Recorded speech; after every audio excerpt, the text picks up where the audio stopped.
back in August of 2006, Elon Musk and Tesla Motors had a not-so-secret master plan. That master plan consisted of a vision for the company's future and goal to create a fleet of electric vehicles. However, as a startup, sometimes you don't have the resources to do so. And in order to move forward with this plan, they started off with a high-end, low-value vehicle called the Roadster. And this was a not proof of concept, but a vision statement saying that we can create a electric car that is a sports car built off a Lotus platform. Moving from that, they designed the flagship vehicle that a lot of people know as the Model S. This vehicle was their flagship, but also their mid-size sedan that, in retrospect, outshined many high-end vehicles in their category. Lastly, a surprise as well, the Model X, which is their mid-volume, mid-tier pricing, along with the Model S. This vehicle was designed for anybody who liked vans or SUVs, but had its own spin with its falcon wing doors, auto-presenting doors, driver's side door at that. And finally, the resources allow them to get to their end goal, which is a mass production, affordable, low-priced car, the Model 3. And this car is the car that they've been trying to get to, and the car I was most looking forward to. So once I heard that it was available to look at, I took myself over to the Meatpacking District Tesla location to check it out.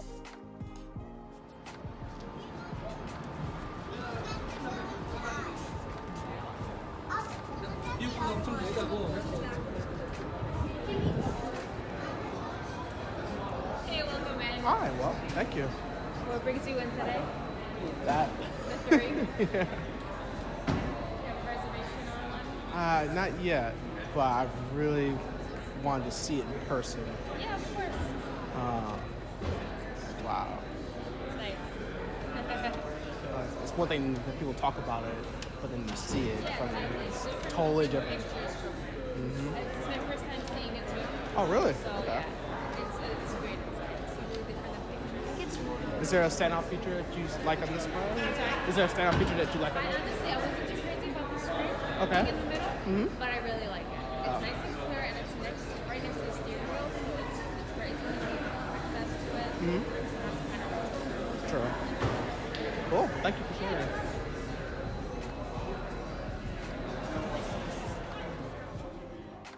Unfortunately, I wasn't allowed to record inside the car, but I did get a couple pictures that I'm going to show you throughout this video as well. The model that they have on display is the Model 3 long range version in the metallic silver paint. It is sitting on 19-inch sport wheels. I believe it has another name, but I cannot find any record of what the name has changed to. So we're going to roll with sport. The range for the long range edition of the car is 310 miles on a single charge. This is also the premium package version of the car, which includes heated seating, 12-way power adjustable seats, premium audio, a fully innovative and very vivid tinted glass roof, and LED fog lamps for the front of the car as well. There are other features I can list as well, but those are listed on Tesla's website for further details.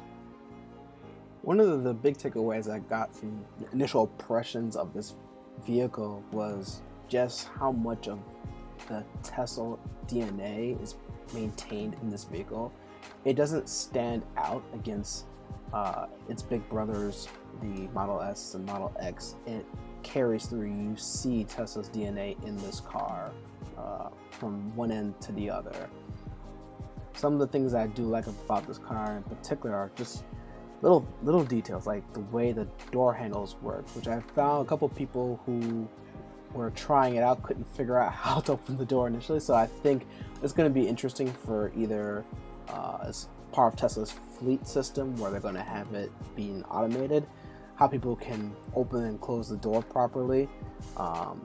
And another thing that I liked was just sitting in the car. I initially sat in the back seat first and not the front seat.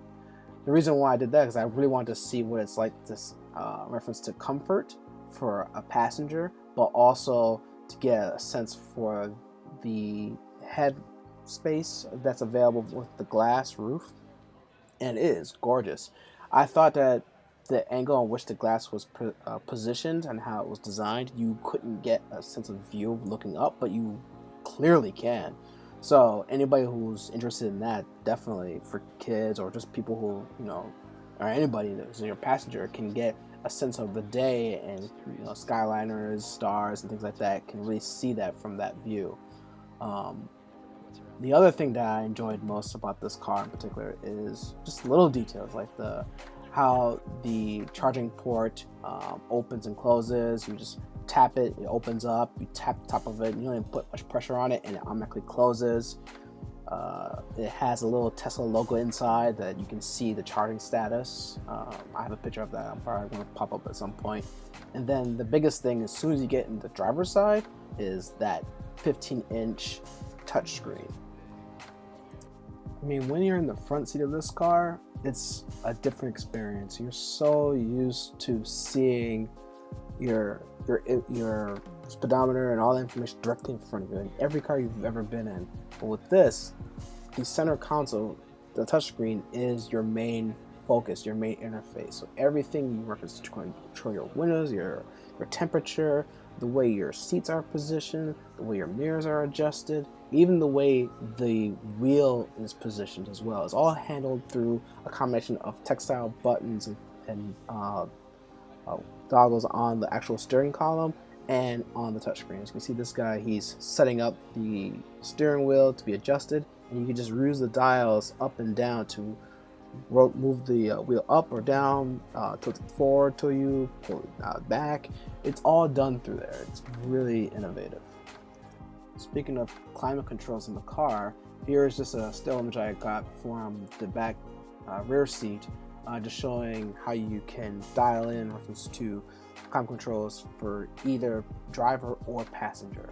And in the top area, just behind the display, it's just a slither of where the air is coming through. And this image shows that you can actually control the airflow. You can have it split off, you can have it joined together, you can have one high, one low to avoid your face. So you can really control a lot of details, and there's a lot of power behind that unit for blowing hot or cold air. I tested it out, it's very impressive. Sitting in the driver's seat allowed me to get a sense for depth for seeing crucial elements when driving, like your speedometer, conditions, reference to battery performance, directions, from that position, seated position.